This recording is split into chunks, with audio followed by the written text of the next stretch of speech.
Shanann, a 34-year-old woman, and 33-year-old Christopher met through Facebook, although initially Shanann declined the offer of mutual acquaintances to set them up. However, when Shanann faced difficult times in her life, it was Chris who became her support and backbone. Their relationship rapidly developed, and soon the couple in love moved to the town of Frederick, Colorado. On November 3, 2012, Shanann and Chris got married, deciding to create a strong family despite all the obstacles in life. They had two adorable girls, 4-year-old Bella and 3-year-old Celeste. It would seem, what could be more wonderful than a loving family with two little angels? During the period when Shanann and Chris decided to start a family, doctors gave Shanann the disappointing news that she would not be able to have children. She was diagnosed with lupus, a serious autoimmune disease that often leads to infertility. However, despite this blow of fate, Chris did not turn away from his beloved. He assured Shanann that he would always be there for her and support her. It was Chris' persistence and love that helped Shanann accept his marriage proposal. And a real miracle happened despite all the health problems. Shanann was able to get pregnant and give birth to two wonderful girls. She was immensely happy because, in her words, she had amazing, crazy, wild children whom she loved with all her heart. But the good news for the Watts family didn't end there. Shanann found out that she was pregnant again, and this time they were expecting a boy, their first son and heir. The woman was incredibly excited because she knew that Chris had always dreamed of a son. She was overjoyed that she would be able to fulfill her beloved husband's cherished wish and that their family would become even bigger and stronger.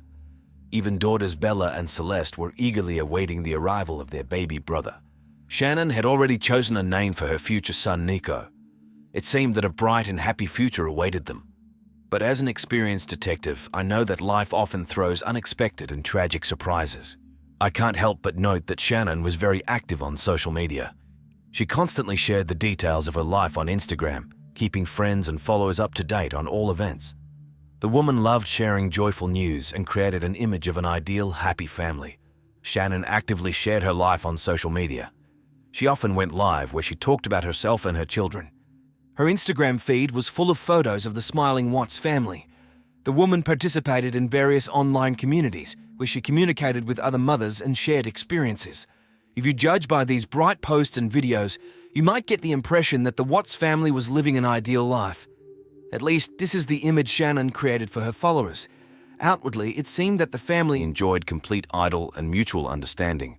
Chris, the head of the family, worked for a solid company that specialized in oil and natural gas extraction. Shanann herself had previously been an employee of the Human Resources Department at a children's hospital. However, despite the couple's decent earnings, they still didn't have enough money for a comfortable life and to pay the mortgage on a spacious house with 5 bedrooms and a 3-car garage. Financial difficulties forced Chris and Shanann to file for bankruptcy in 2015. It turned out that the couple had significant debts for the mortgage, medical insurance, and treatment. It seemed that the perfect picture of the Watts family's life was starting to crack. But soon after the bankruptcy announcement, Shanann was lucky to find a new job at a company that sold dietary supplements online. The young woman enthusiastically immersed herself in this business because such work gave her more opportunities to spend time with her children and devote attention to them.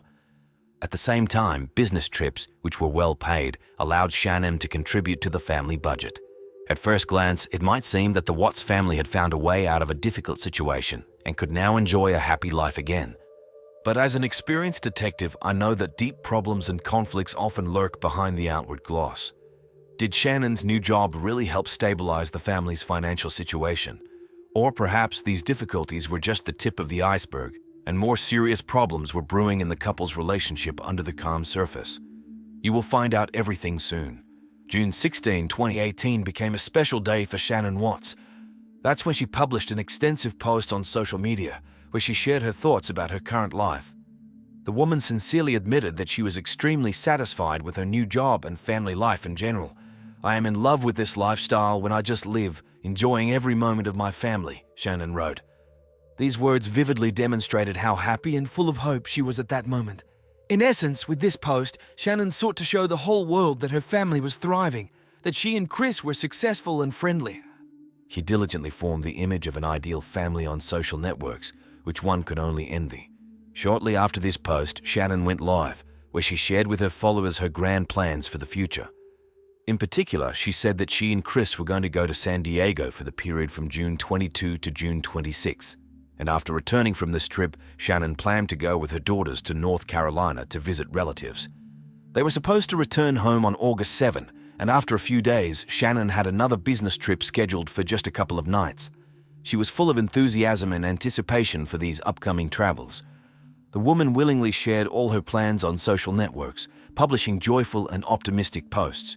Eventually, Shanann's short trip to a seminar in Arizona came to an end, and on August 13 she returned home.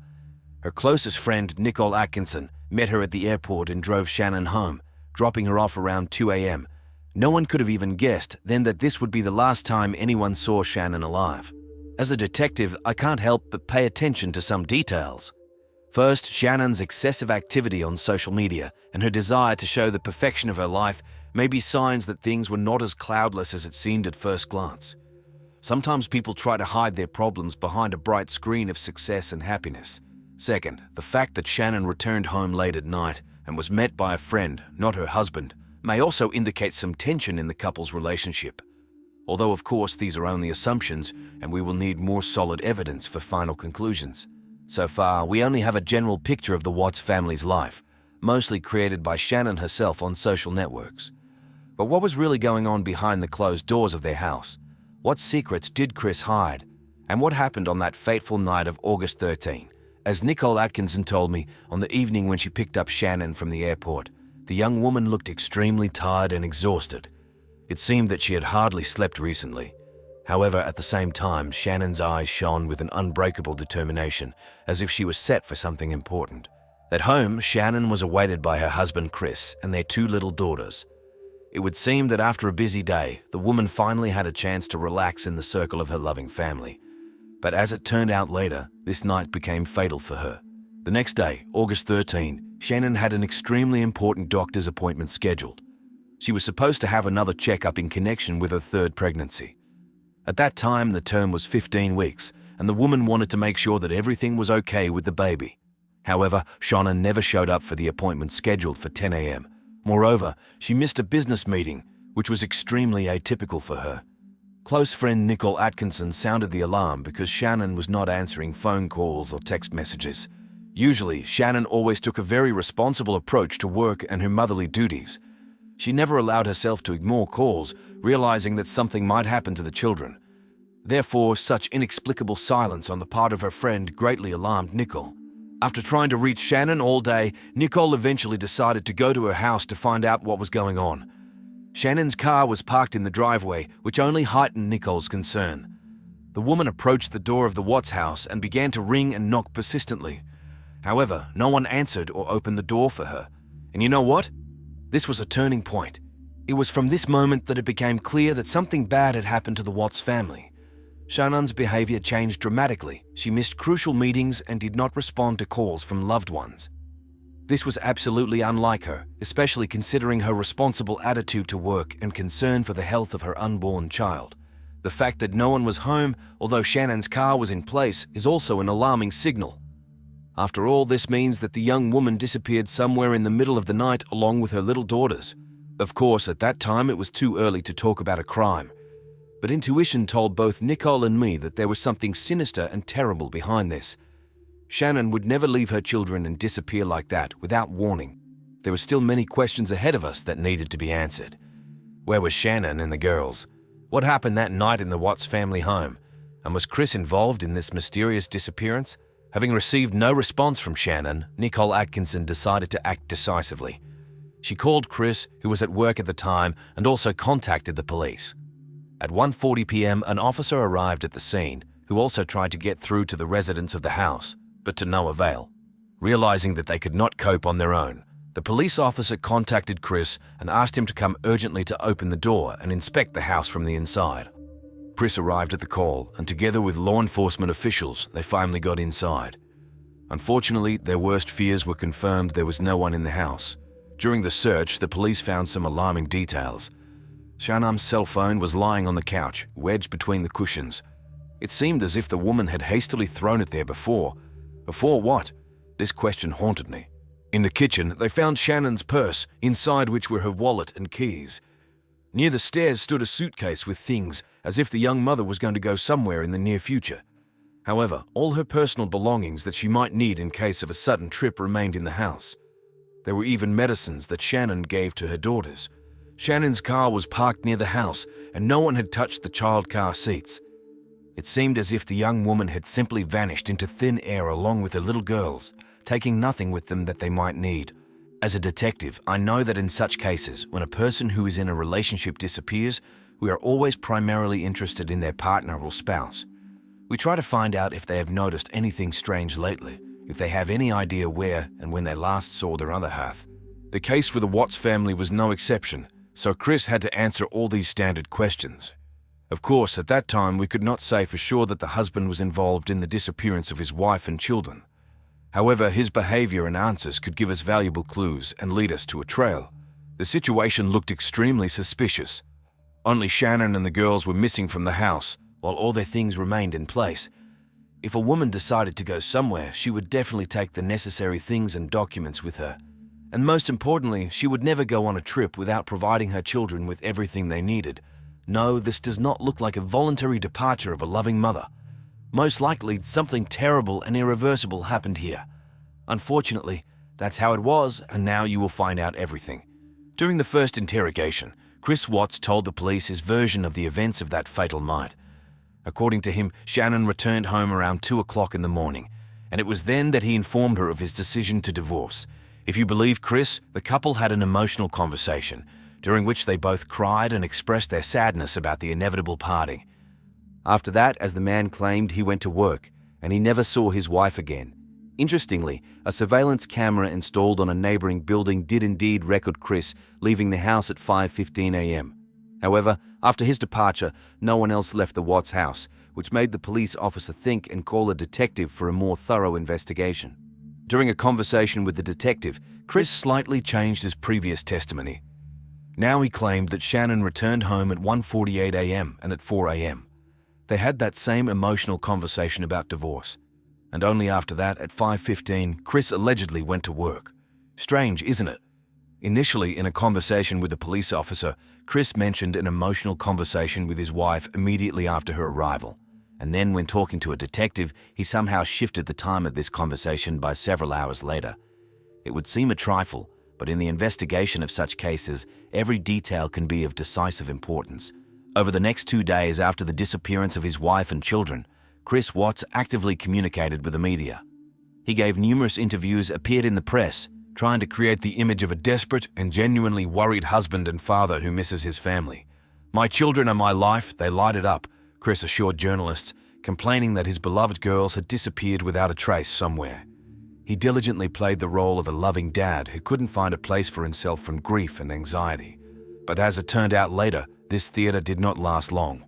Already on August 15, 2018, just 2 days after the disappearance of Shanann and the girls, Chris Watts was arrested. He was charged on 3 counts first-degree murder. Something didn't add up in Chris's behavior and testimony. His emotions seemed feigned, and the details of the story were confusing and contradictory. It seemed that the man was hiding something and trying to divert suspicion from himself.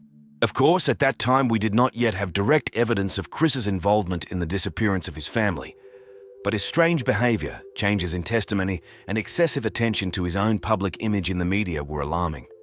A truly loving father in such a situation would hardly be concerned about his image in the press. He would move heaven and earth to find his loved ones. The arrest of Chris Watts was the first important turning point in this tangled case. Finally, the cops had a suspect, and now it only remained to prove his guilt and find out what really happened to Shanann, Bella, and Celeste. During the pre-trial investigation, Chris Watts agreed to take a polygraph test, and oddly enough, he failed to pass it. This was the first serious signal that the man was hiding something and quite possibly was involved in the disappearance of his family. During the next interrogation, feeling the pressure of the evidence, Chris finally confessed to the murder of Shanann. However, he categorically denied his involvement in the disappearance and death of the little girls. Allegedly, his wife herself dealt with the children, and he, in a fit of anger and despair, killed her. Of course, such a version of events caused great doubt among the investigators. To shed light on what really happened that fatal night, the cops decided to carefully study all possible evidence. One of the most valuable sources of information was the video recording from the surveillance camera installed on the house of the Watts family's neighbor. This camera covered the area in front of the neighbor's house, part of the driveway, and part of the Watts yard. And it was on this recording that we saw something very suspicious and alarming. Early in the morning on August 13, around 5:30 a.m., the video clearly shows Chris Watts loading something large and heavy, wrapped in a bedsheet, into his car. The most interesting thing is that none of the video recordings showed Shanann leaving the house after returning home. We saw her going inside, but never noticed her coming out alone or with the children, so it was not difficult for us, the investigators, to understand the real picture of the events. We concluded that on that fatal night, Chris Watts not only killed his wife, but also took the lives of his own children, and then in the morning he cold-bloodedly took their bodies out of the house, wrapping them in a sheet. It would seem that having such evidence, the investigators could expect a full confession from Chris. But not quite. Before telling the truth, the suspect made an unexpected request. He wanted to talk to his father in private. The cops allowed this meeting, and Chris's father entered the interrogation room. There was a conversation between father and son, after which Chris finally dared to tell his version of what happened. What we heard from the suspect shocked not only the detectives and investigators, but everyone involved in this case. No one expected to hear such chilling and sinister details from a person who recently spoke so touchingly about his love for his wife and children. Chris claimed that on that night, a quarrel broke out between him and Shanann after he confessed to her his intention to divorce. Allegedly, Shanann, in a fit of rage and jealousy, killed their daughters, and when Chris saw this, he could not restrain himself and strangled his wife in a surge of anger and despair. Of course, this version of events caused me great doubt. I understood that criminals often try to shift the blame onto their victims, especially when it comes to such monstrous crimes. But even assuming that Shanann could really harm her own children, does this justify the cold-blooded murder by Chris? And how to explain the fact that he took the bodies of his loved ones out of the house and tried to hide traces of the crime? No, something definitely didn't add up in this story. Chris Watts finally dared to tell his version of the events of that fatal night. He claimed that an extremely emotional conversation took place between him and Shanann, during which the man admitted that their marriage had reached a dead end. It seemed that both understood that they had no happy future together.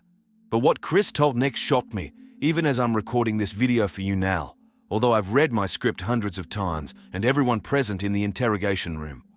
According to the man, before leaving for work, he decided to look at the baby monitor and saw a terrible picture. Shanann was standing by the crib of their younger daughter, Celeste, and seemed to be trying to strangle the girl. Chris insisted that at that moment, their older daughter, Bella, ran into the room in a fit of rage, and when her father rushed there, he saw the girl all bruised.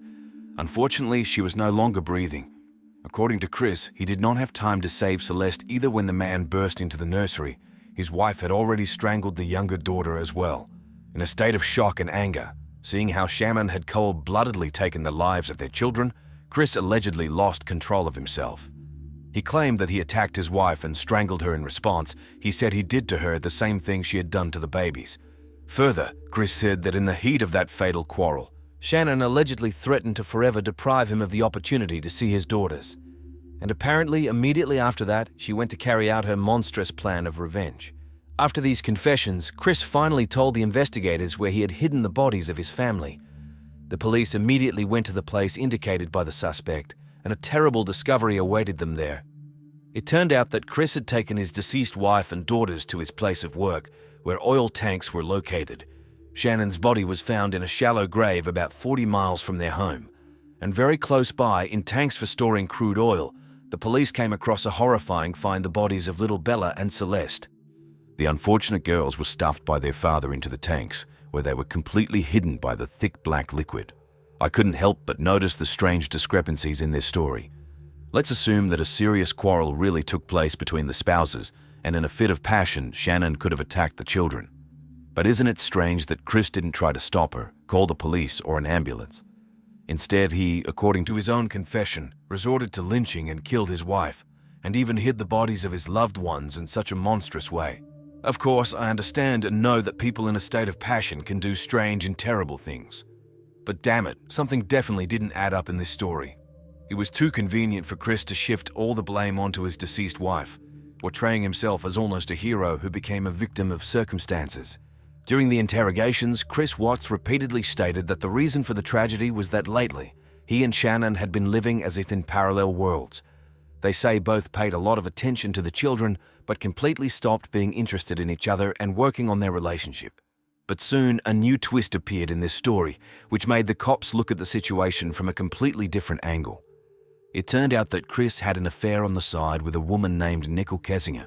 Chris's acquaintance with Nickole did not happen by chance. The woman worked under a contract at the same company as Chris, and it was during the period when Shanann and her daughters were visiting relatives in North Carolina that a passion flared up between Chris and Nickole.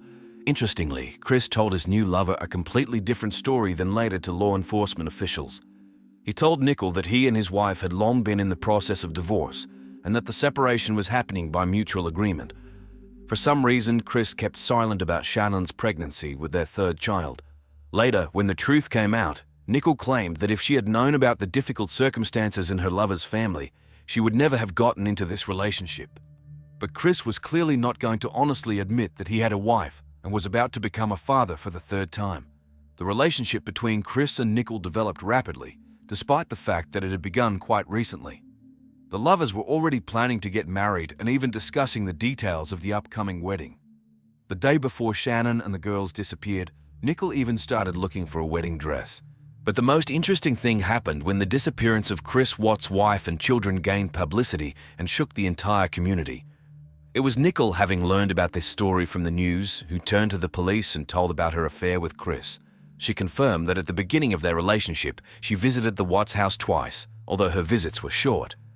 In addition, Nickole suggested that the real motive for Chris's actions could be financial problems. He allegedly repeatedly complained about a difficult situation and debts. Though what most alarmed the woman was the fact that on the night when the family's disappearance was announced, she called Chris and he was calmly going to bed, as if nothing had happened.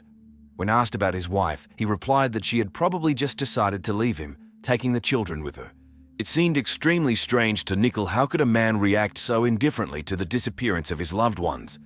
It was then that she realized that something was wrong with this story and decided to go to the police. Later, Nickole actively cooperated with the investigation, trying to help find the truth. Of course, we had certain suspicions about Nickole's possible involvement in this case, but we never found any evidence against her. It seems that the woman really did not know about the real state of affairs in the Watts family and became only an involuntary witness to the terrible events. As the investigation found out, there were indeed problems in Chris and Shanann's marriage in recent months. Feelings had cooled, and the couple often had arguments and misunderstandings. Shanann herself decided to go with her daughters to visit relatives in order to give her husband time to think and sort himself out. Here is an excerpt from Shanann's letter, written on August 5, just a few days before the tragedy. She wrote to Chris, "I'm trying to give you space, but while you're working and seeing a cool life, I'm carrying our third child. Every day I argue with our two children and try to work and earn money, and it's probably hard for you to write even a text message saying love you, miss you. I keep looking at my phone and waiting for your call. Has it really been 8 years since we started dating and we already have 3 children? We probably need to talk." It would seem that despite all the problems, Shanann loved her husband and was ready to fight for their marriage. But at the same time, she understood that if Chris no longer loved her, it was not worth continuing the relationship just for the sake of the children. These lines vividly demonstrate the emotional state the woman was in during those days. She was ready for anything to save her family, but not at the cost of her own happiness and dignity. It was important for me to recreate a complete picture of what was happening in the Watts family in the months before the tragedy. Only in this way could one understand the true motives and reasons that pushed Chris to this terrible crime. After all, I did not believe his confessions that Shanann allegedly killed the children herself in a fit of rage. Of course, the couple was going through a crisis in their relationship, but can this be an excuse for such a horrible act? No, the real reasons lay much deeper in Chris's desire to get rid of family ties and start a new life with his mistress. And for the sake of this, he was ready to go to any lengths, even the most terrible crime. The investigation made it clear that Chris was simply tired of family life and responsibilities. He longed for new sensations, new love, and was ready to start from scratch. So much so that he even started looking for separate housing to move there with his mistress Nickole. Moreover, immediately after the murder of his wife and children, Chris put up the family home for sale. It seemed that he wanted to get rid of everything that reminded him of his former life as soon as possible. On August 21, 2018, Chris Watts was charged with a whole list of accusations: 3 episodes of first-degree murder, 2 episodes of murdering minor children who were in his care, an episode of unlawful termination of pregnancy since Shanann was expecting their 3rd child, and 3 episodes of abuse of a corpse. To avoid the death penalty, on November 6, 2018, Chris Watts pleaded guilty to all charges. Already on November 19th, the court sentenced him to 5 consecutive life terms without the right to parole.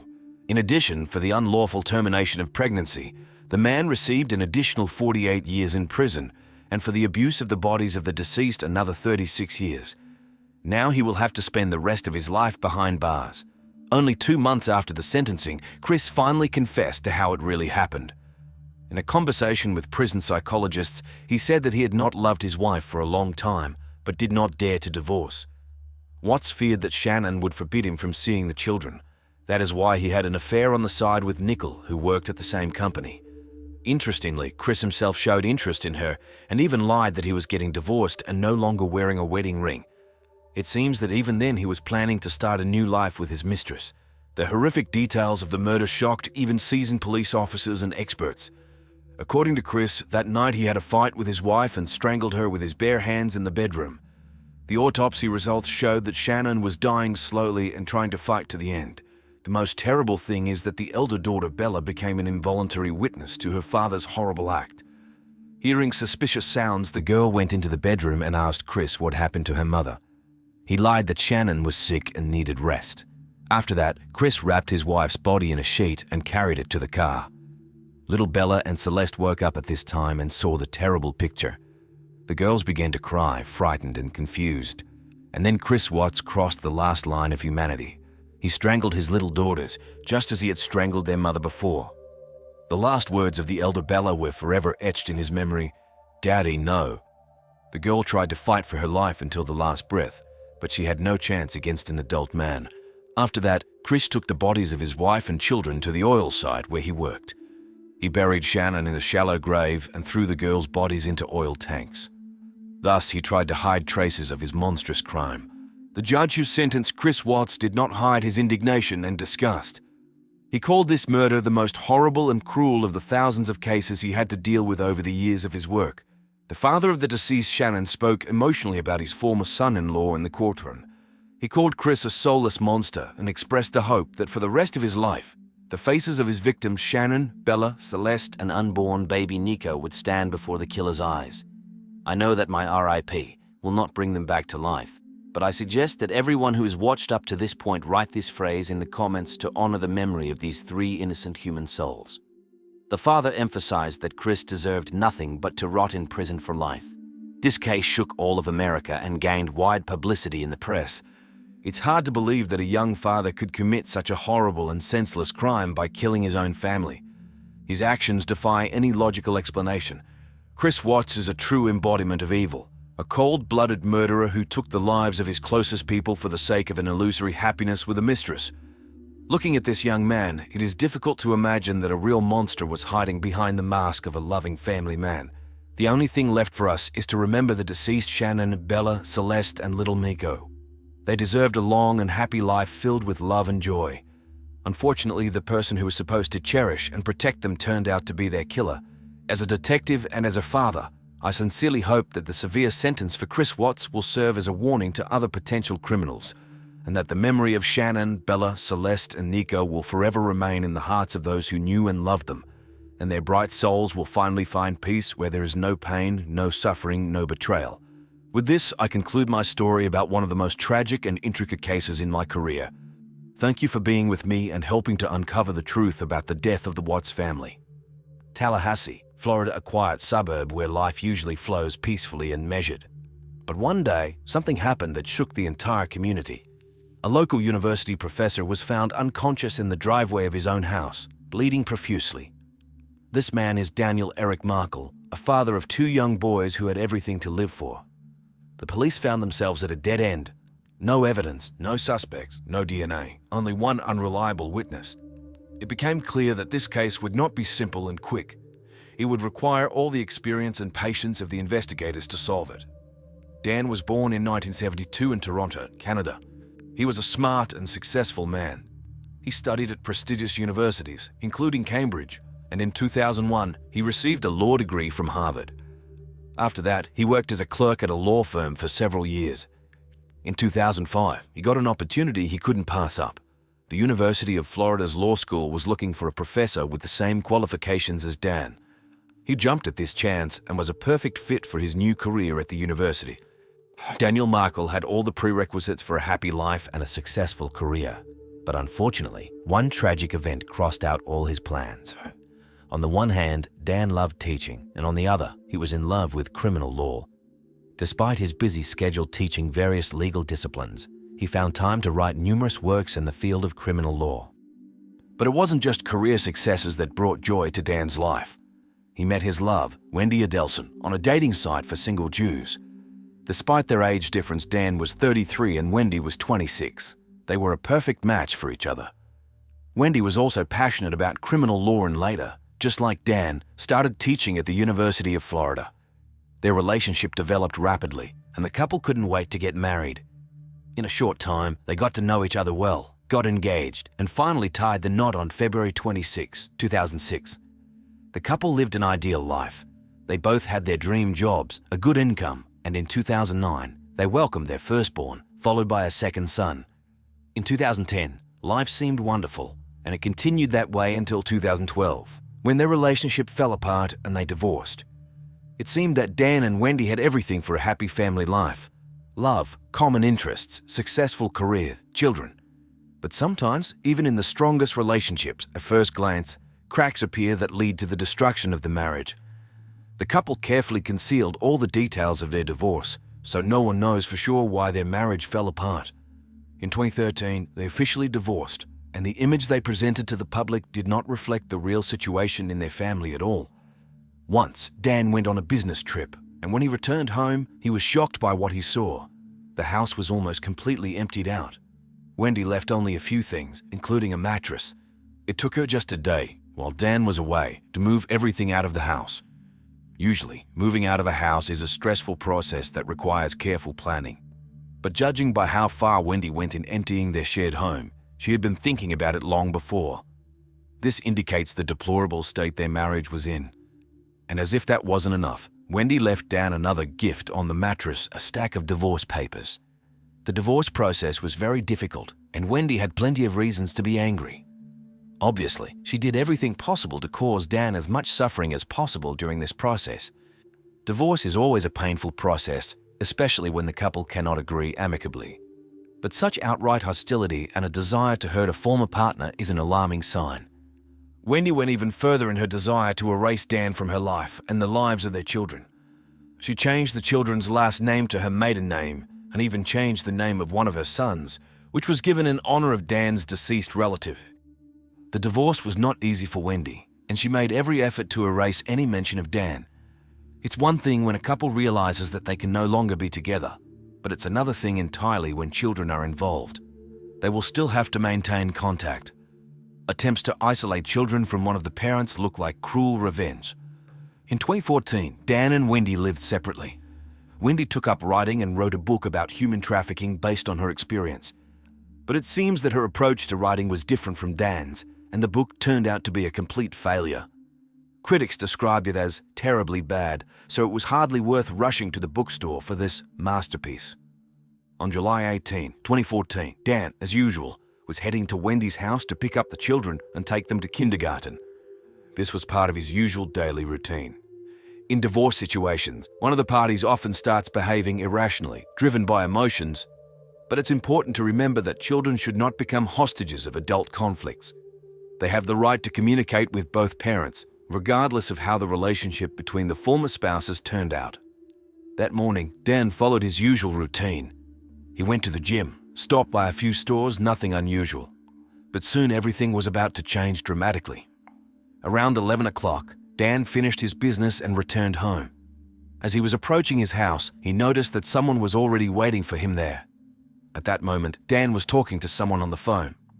This interlocutor later told the police about their conversation and what he managed to hear and understand. According to him, whoever the person waiting for Dan was, they had obviously set up an ambush. There was no dialogue between them. Only a loud bang rang out before Dan even had time to open the car door. The bullet flew through the driver's side window and hit Dan right in the face. The impact was so strong that his head was thrown back against the headrest. One of the neighbors accidentally heard the shot and saw a gruesome picture. Dan was sitting motionless behind the wheel, surrounded by broken glass, with the interior and windshield covered in blood. Without wasting a second, the neighbor called 911. In such situations, it is very important for eyewitnesses to immediately call the emergency services. Every minute can be decisive in saving a life, and although the neighbor acted absolutely correctly, unfortunately, it is not always possible to get comprehensive information from witnesses in a state of shock. The neighbor said that he saw a car pull into the driveway and then heard a shot. Looking out the window, he saw Dan in critical condition in the front seat of the car. The man was still alive but could not call for help.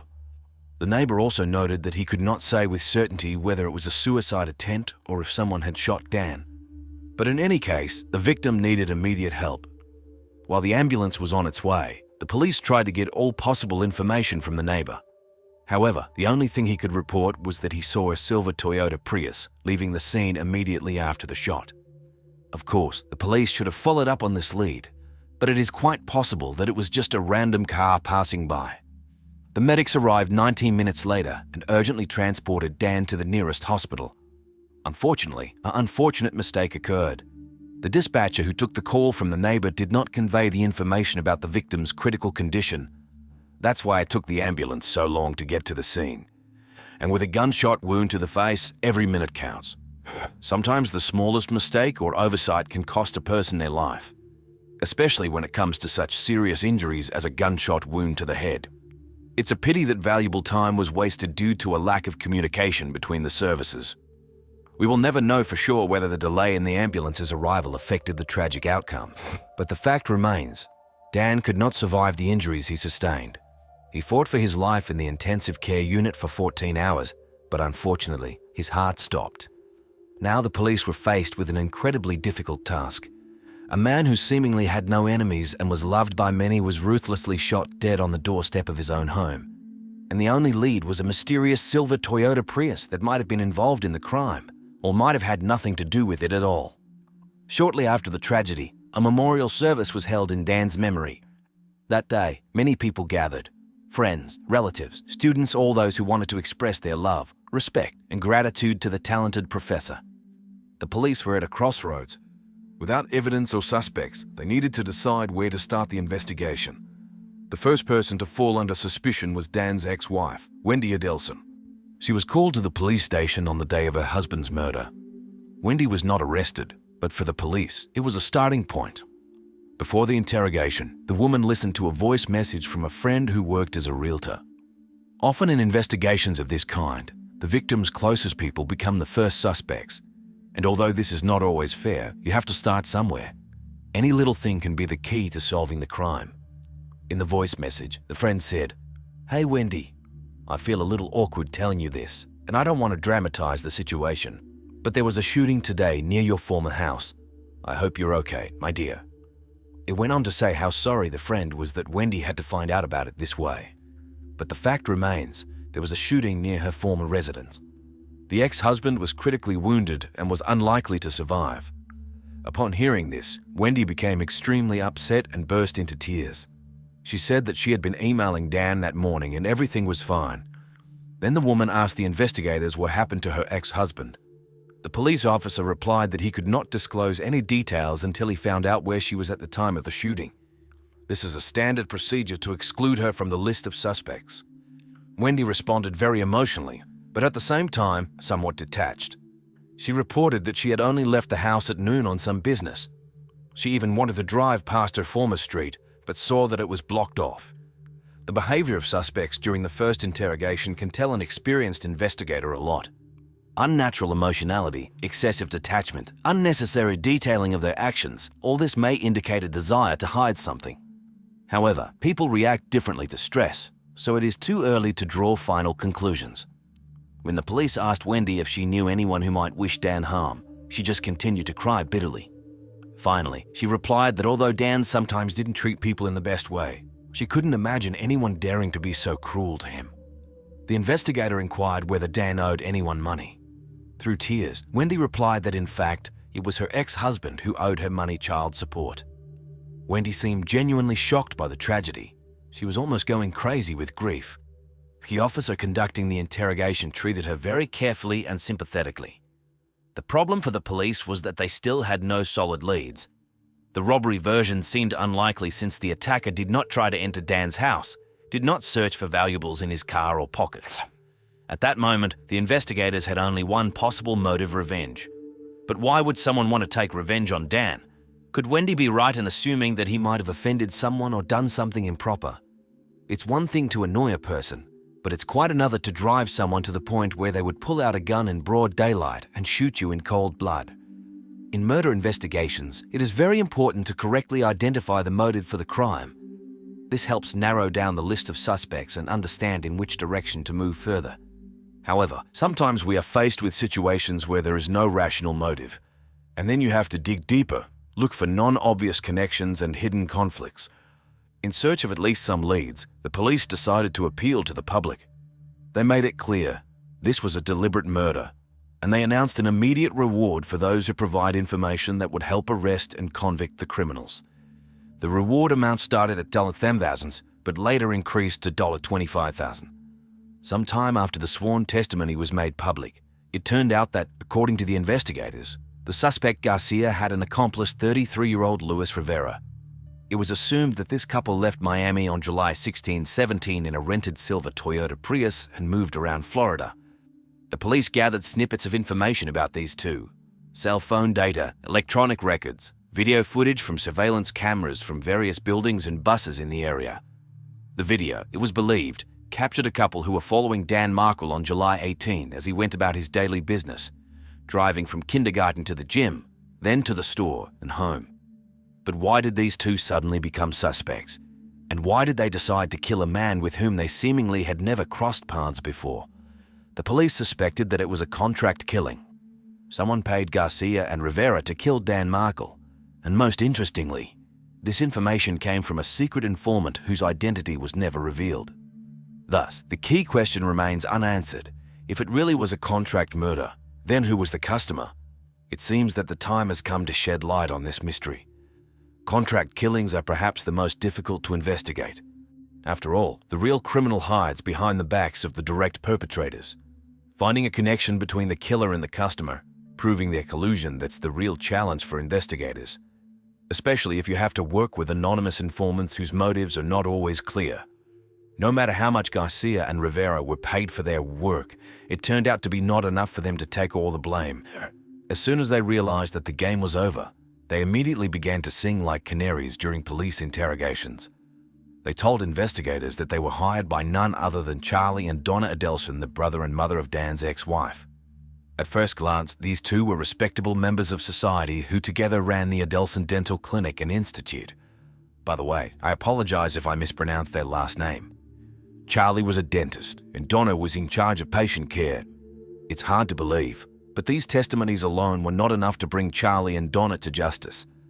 After all, as far as the police knew, the murder suspects could name any names in a desperate attempt to save their own skin.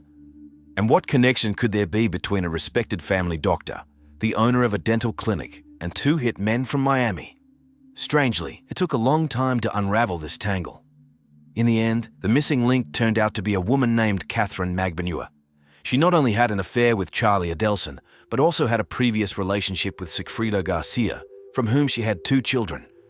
Phone records showed that almost immediately after Dan Markel's murder, Catherine received a call from Luis Rivera, probably to report that the order had been carried out. Catherine was the only connecting link between all the participants in the conspiracy. Rivera, Garcia, and Adelson claimed that they had never met each other in person before.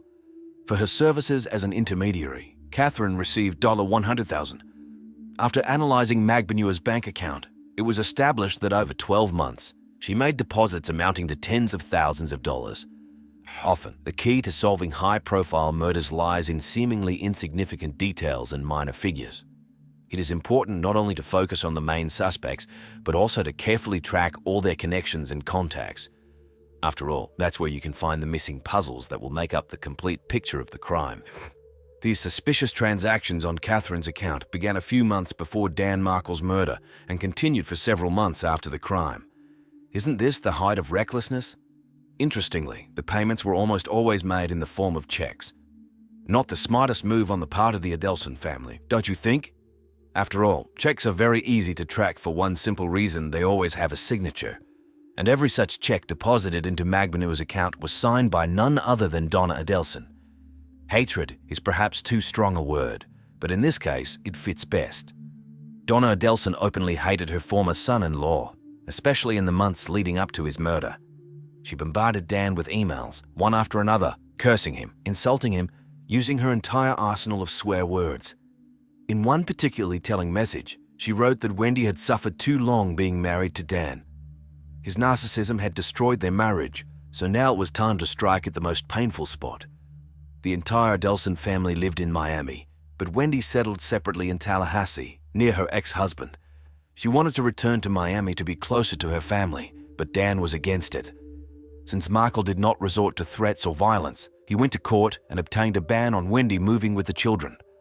The fact is that during the divorce, they agreed on equal custody of their sons.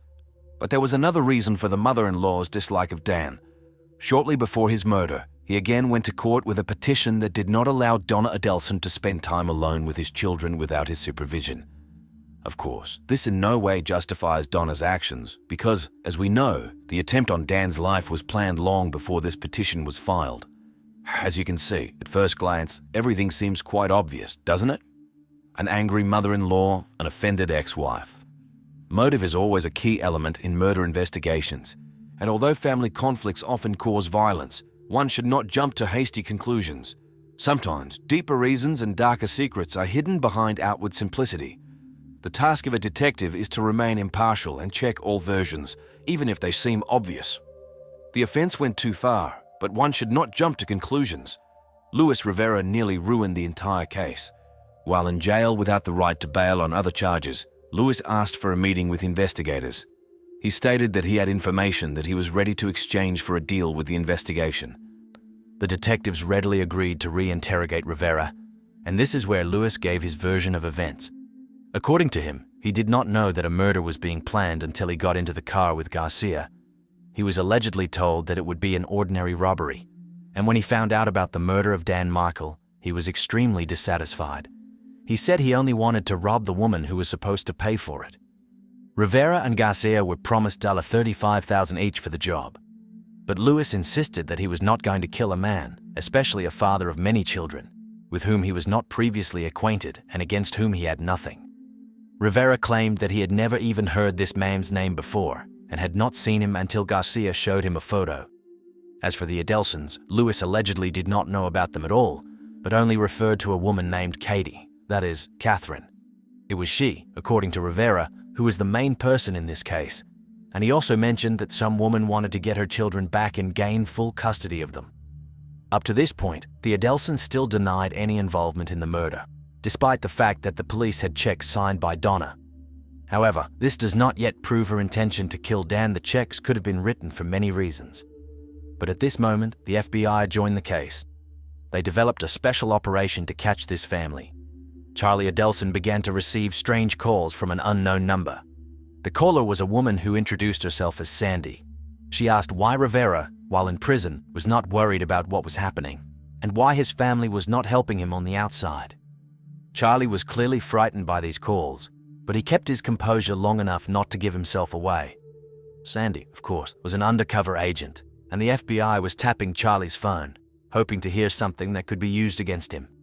But for now, this attempt failed. In July 2016, a grand jury in Leon County charged Garcia and Rivera with first-degree murder. Catherine Magbanua was arrested a little later. Rivera, who was already serving a sentence for other crimes, managed to have the charges reduced to second-degree murder, obviously for cooperating with the investigation and pleading guilty. He was sentenced to 12 years for unrelated crimes plus 19 years for complicity in the murder of Dan Markel. The trials of Catherine Magbanua and Sigfrida Garcia were combined into one, which took place on October 19, 2016, since the charges against them were identical. The prosecution claimed that Charlie Adelson was the mastermind behind this whole dirty business. Allegedly, he promised $100,000 for Dan's murder so that his sister could gain sole custody of the children after the death of her ex-husband. At the trial, the prosecutor called an interesting witness, Jeffrey Lacasse, who, as it turned out, had once dated Wendy Adelson. Blackhouse confirmed that he had heard from Wendy about how her brother Charlie had repeatedly discussed the possibility of hiring a killer to murder Dan. According to Jeffrey, on July 13, Wendy asked if she could entrust him with something confidential. Eventually, she said that Charlie had considered all possible options for solving her problem and talked about hiring a hitman. Wendy told Blackhouse that getting rid of Professor Michael would cost about $50,000. At the trial, Sigfrido Garcia insisted that the fatal shot was fired by his partner Luis Rivera. But the problem is that Rivera claimed just the opposite. However, this was hardly enough to remove the first-degree murder charge from Garcia. He was found guilty and sentenced to life in prison without the possibility of parole, plus another 30 years for conspiracy. Garcia stated that he would appeal the verdict. As for Catherine, she categorically denied any involvement in the murder. At the same trial as Garcia, her charges were reduced to second-degree murder. But after 11 days of deliberation, the jury could not reach an agreement, so the judge was forced to declare a mistrial and order a new trial. Often during high-profile trials, unexpected twists occurred. Attempts by the accused to shift the blame onto each other, the appearance of new witnesses, conflicting testimonies, all this can significantly affect the course of the case. The task of the investigation and the prosecution is to carefully check each fact and not succumb to manipulation. Only in this way can a fair verdict be achieved. Catherine Magbanua was released on bail pending a new trial. It took over 6 years for Katie to finally face trial. The retrial began on May 16, 2022, and lasted 11 days. This time, the jury was more decisive. On May 27, 2022, Catherine Magbanua was found guilty of first-degree murder and solicitation to commit murder. She was sentenced to life in prison without the possibility of parole, plus an additional 30 years for participation in a criminal conspiracy and another 30 for solicitation. So even if Katie theoretically gets out of prison someday on a life sentence, she will still have to serve an additional 60 years behind bars. It is clear that the jurors were shocked by the details of this case. Many believe that two key figures, Wendy and Donna, were unfairly left at large, because of whom, most likely, everything happened. After all, it was they who planned and wished for Dan Markel's death. Well, we can only hope that justice will eventually catch up with them too. It is worth noting that this case and the verdicts handed down caused quite a stir in society. Opinions were divided. Some consider the punishment too lenient, while others consider it too severe. That New Year's Eve started out ordinarily for 18-year-old Nancy Mestre, a time for rest, celebration, and gifts. The girl had her whole life ahead of her, full of dreams that were just beginning to come true. Who could have predicted that this New Year's night would turn into a bloody tragedy? A young, vivacious girl who had just celebrated a victory admission to a university in the USA. It seemed a bright future awaited her, but fate had other plans. Nancy Mestre was born in 1975 in Barranquilla, a million-strong Colombian city. She grew up in the cozy family of Martin Mestre and Nancy Vargas, with her biological brother. From a young age, Nancy stood out for her sociable nature and cheerfulness. The children had a wonderful relationship with their parents, based on deep respect. Nancy considered her mother her best mentor, and her father became the dearest person to her. The Mestre family lived quite comfortably, which allowed Nancy to get a decent education in one of the best colleges in the country, Mary Mountain. Even before fluently mastering English, the girl dreamed of studying in the USA. This country sparked lively interest in her and the desire to live there. On the eve of New Year's 1993, the family gathered to celebrate. Initially, they planned to celebrate elsewhere, but due to unforeseen circumstances, they changed their plans. Nancy's brother had recently been injured in a soccer match and temporarily lost mobility. Because of this, they decided to stay at home. No one could even suspect that this idyll would soon be shattered by a brutal crime. But at this very moment, a blow was to be expected. That New Year's Eve, the Mestre family had a special reason to celebrate. Nancy had been admitted to a university in the USA. The girl was approaching her dream of studying abroad, and it seemed that nothing could overshadow her joy. But unfortunately, fate had other plans, not allowing the young heroine's bright dreams to come true. Around 3:40 a.m., businessman Jaime Enrique Santa de Carmani drove up to the Mestre house. The man was a decade older than Nancy, but that didn't stop him from asking the girl out on a New Year's date. Apparently, they had been dating for some time before that. Jaime came from a respected family, so Nancy's parents agreed to their daughter's date. Nancy herself also dreamed of celebrating the new year with her boyfriend's family. However, her parents set a condition. Their daughter had to return home by 3 in the morning, and James had to ensure her safety. The lovers accepted these terms and went off to celebrate. So as not to spoil their daughter's holiday, the adults left the light on in the hallway and went to bed. A few hours later, the head of the family woke up and saw that Nancy still wasn't home. Her room was empty, which extremely worried the man. At dawn, he rushed to look for his daughter in popular nightclubs where she might be.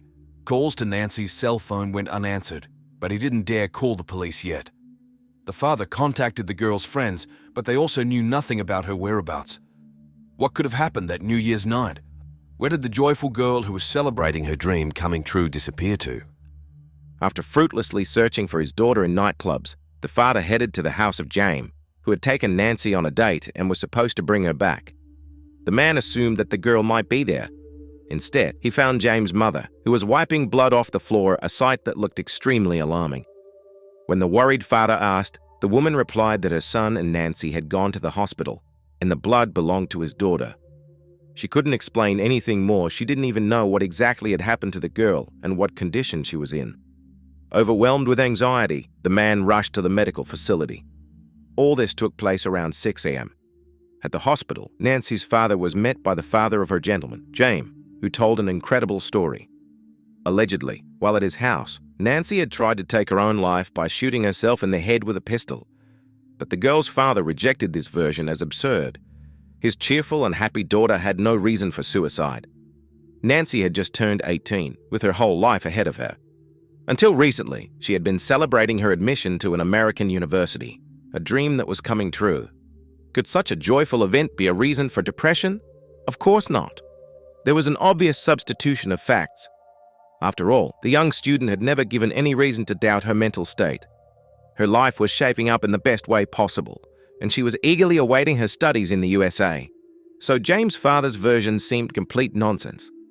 And how could a young girl do such a thing on New Year's night while visiting a friend? It simply didn't add up in the concerned father's head, and here's why. Mr.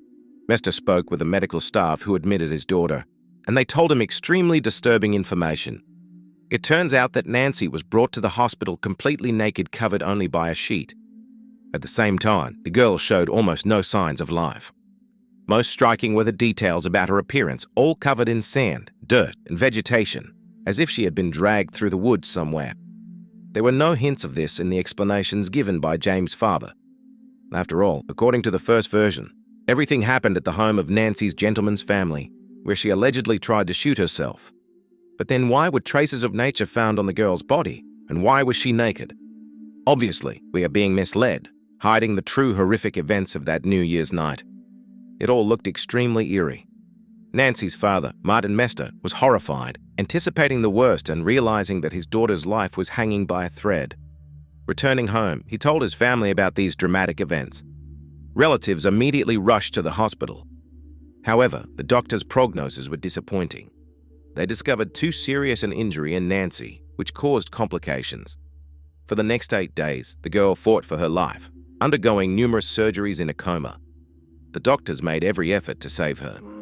But unfortunately, all their efforts were in vain. The situation was relentlessly unfolding in the direction of some eerie denouement. Someone had brutally dealt with an innocent girl that New Year's night, trampling her young life and dreams. But the details I will tell you now will shock you. When the family was told the terrible news that their loved one could not be saved, but the girl would not return to life, the relatives had to make one of the most difficult decisions. They gave permission to disconnect Nancy from life support on January 9, 1994. Relatives gathered in the ward where the young beauty lay motionless on the bed. They embraced each other and began to sing a children's lullaby, the last psalm, to say goodbye to their beloved. Sobs rang out, no doubt. None of them yet knew about the true horrors surrounding the girl's death. So, without regaining consciousness, Nancy left this world. She never got to tell her own story about what happened that New Year's night at the home of her gentleman, James.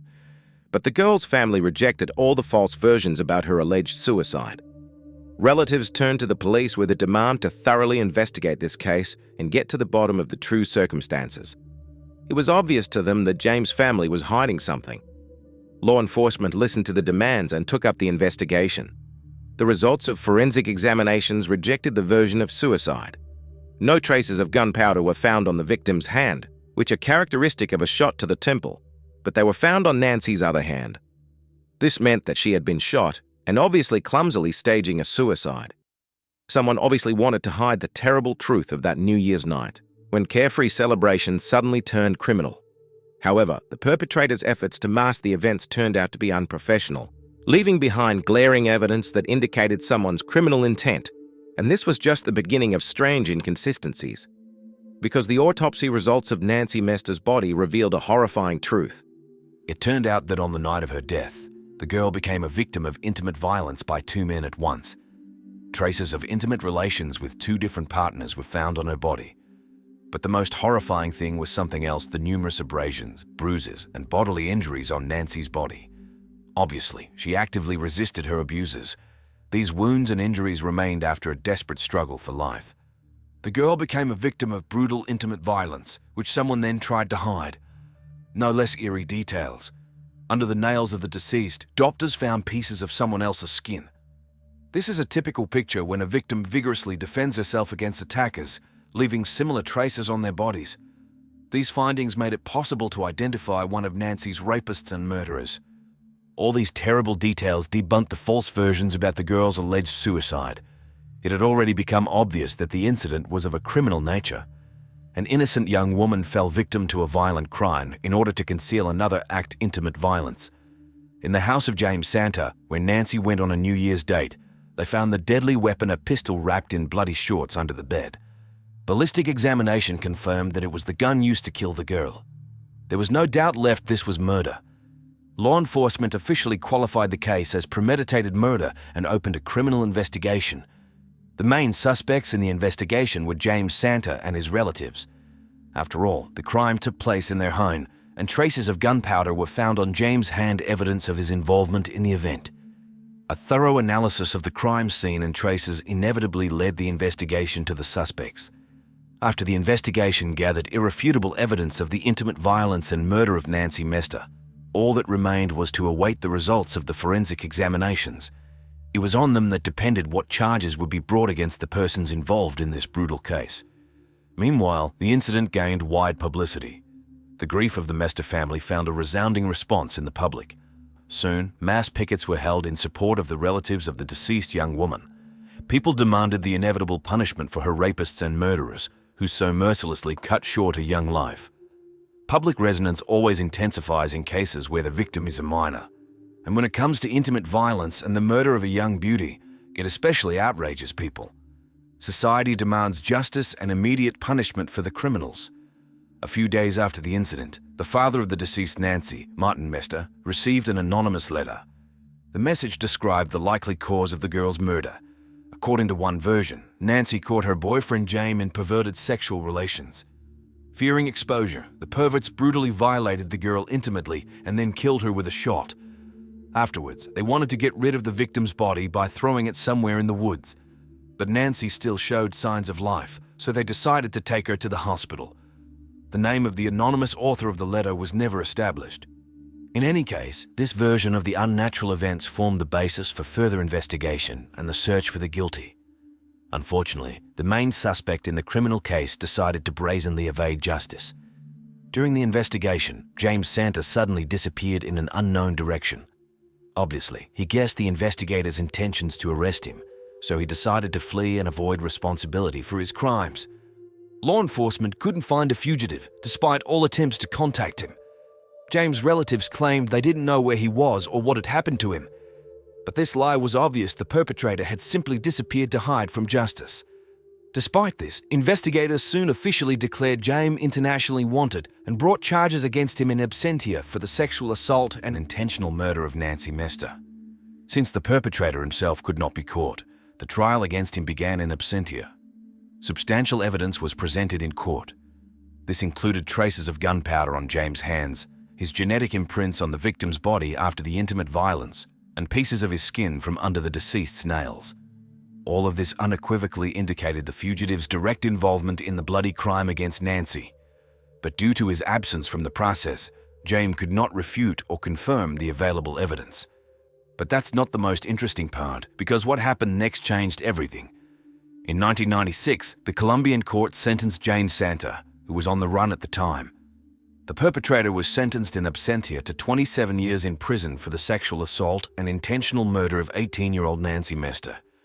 All the evidence gathered unequivocally testified to the fugitive's guilt in the brutal crime against the innocent girl. Prosecutors believed that James Santa could have fled to the United States and gone into hiding there. Already in April 1998, the criminal's name was added to Interpol's international wanted list. Since then, fruitless searches for Jane began around the world. Law enforcement tried to involve the public in the search through the media. From time to time, calls came in from people who allegedly saw the wanted man in various countries of Latin America. However, all this information turned out to be fruitless. Undoubtedly, James' parents, wealthy people, provided their son with all the necessary resources for unhindered escape and maneuvers to evade justice. According to investigators, the murderer could be hiding anywhere in the world under a false name and with forged documents. That's why catching him proved impossible. The tragedy of Nancy's death also cruelly affected her family. The girl's parents could not cope with the grief and divorced. The family's son moved to live in the USA, and the mother of the murdered girl moved to Spain. Relatives flew around the world in despair. However, Nancy's father, Martin Mestre, could not come to terms with such injustice. A retired naval officer familiar with modern technology, the man decided to take the search for the fugitive into his own hands. There are many examples of relatives of victims making every effort to catch the perpetrator. And yet, I have never heard of such an uncompromising and persistent fight for justice as in the case of Martin Mestre. Realizing that the official search channels had proved fruitless, Martin Mestre decided to take matters into his own hands. However, he could not simply turn to the family of the missing criminal. This would immediately expose his intentions, so the man resorted to tricks. Martin set up 4 fake accounts on social networks at once. 2 male and 2 female profiles imitated persons of the same Arabic nationality as James Santa's family. In this way, the victim hoped to win the trust of the fugitive's entourage and get on his trail. It took Martin Mestre a whole 26 years to finally catch the suspect red-handed. While monitoring the correspondence of James' relatives, he had a hunch that he might be hiding in Brazil. The country is big, but thanks to constant monitoring of mentions in the correspondence, the man again came across the trail of the name Samaria. This was similar to Santa Marta in Colombia, where James was from, but it turned out to be about Santa Maria, a small town near the Brazilian capital. Martin immediately passed this tip to Interpol. There they began to study candidates for the possible identity of the fugitive James in the vicinity of Santa Maria. And finally, they came across a person named Enrique de Santos Abdullah. According to all external signs and profile, he was very similar to the wanted man. I often have to observe how relatives of victims spare no effort to search for criminals. However, the persistence and endurance of Martin Mestre are truly impressive. Needless to say, how much resilience and faith in justice he had to show in order to tirelessly track the enemy for so many years. In the end, Martin's mission was finally crowned with success. He managed to point law enforcement to the likely hideout of Nancy's missing killer. All the details, from age to the similarity of passport names, matched. Covert investigative operations were established for the identified person in the suburbs of Santa Maria. When this person spilled a drink in a cafe, his fingerprints matched those of the wanted James Santa. There was no doubt left it was him. All the details unequivocally indicated that this person, who was hiding in Brazil under the name Enrique de Santos Abdullah, was in fact the wanted murderer. To apprehend the fugitive, a joint operation was conducted together with the Brazilian police. On January 29, 2020, the moment of truth came. James Santa was arrested. The man did not resist and admitted that it was indeed him. However, he categorically denied his involvement in the girl's murder. Martin Mestre received the news of the criminal's arrest with a frenzied emotional outburst. The person whose search had taken him about 30 years was finally caught. Unable to hold back his sobs, the distraught father fell to his knees with excitement. He then called his wife and son, and together they sincerely thanked God that justice would seemingly finally be restored. However, as is often the case in cases of this kind, everything turned out to be much more complicated than one might expect. During Interpol's investigation, it was discovered that James did not flee to Brazil alone. Big money played a decisive role in his secretive escape and subsequent carefree life. It turned out that the criminal's parents not only financially supported their son for a long period, but also helped him forge documents. In Brazil, James settled in quite well with fake papers. He obtained the driver's license, bought a car, opened his own business, and successfully developed it. Moreover, he even managed to get married, and the couple even had 2 children. At the same time, the investigation also revealed the criminal's unfortunate oversights. In particular, in the birth certificates of his children, Santa used his own real name. Before his arrest, he also did not rush to officially legalize his marriage with the woman from whom he had children. However, literally a month after his detention, he got married. Obviously, Brazilian laws allowed him to avoid extradition to Colombia if a person had an official marriage there. When Santa was taken to a Brazilian prison, he did not even think of admitting his guilt in the 30-year-old crime. According to his new fantasies, allegedly Nancy used prohibited substances that night and overdid it with alcohol. Therefore, she stayed at his house for a long time and did not want her parents to catch her in such an indecent state. To bring the girl to her senses, she was allegedly put in the shower after intimate contact, and when Santa entered the bathroom, he saw the body of his unconscious girlfriend with signs of life and took her to the hospital in the hope of saving her. Hearing such an absurd version again, it's hard not to smile skeptically. How illogical it sounds in the light of the evidence traces of intimate violence, and murder. Moreover, the results of toxicological examinations unequivocally refuted this lie. No harmful substances were found in Nancy's body. Although Santa tried in every possible way to wriggle out thanks to his lawyers, all these stories and discrepancies in the testimony only harmed him. The court regarded the contradictory testimonies of the accused himself and his defenders as additional evidence of the crime. Even the long-awaited arrest of the criminal did not guarantee a just punishment. Despite all the efforts of Martin and his efforts, the Brazilian court made a meager decision for Jane. As it turned out, due to the statute of limitations of 20 years, he could not be extradited to Colombia.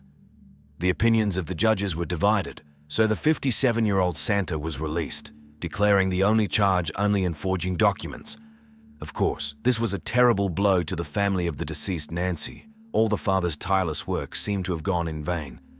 Together with Nancy's relatives and friends, Martin hired American lawyers who specialize in international cases. They filed a number of official appeals demanding a review of the Brazilian justice verdict regarding Santa. All the evidence of the crime, the unprecedented history of the search for the missing murderer, Martin's enormous efforts, all this had to be taken into account when making the final verdict. And this tireless struggle was finally crowned with success. A decision was made to extradite the dangerous criminal James Santa to Colombia and reconvict him on all charges sexual assault and the murder of 18-year-old Nancy Mestre. On April 18, 2023, the long-awaited day came. Santa was officially deported to Colombia, where a new trial awaited him.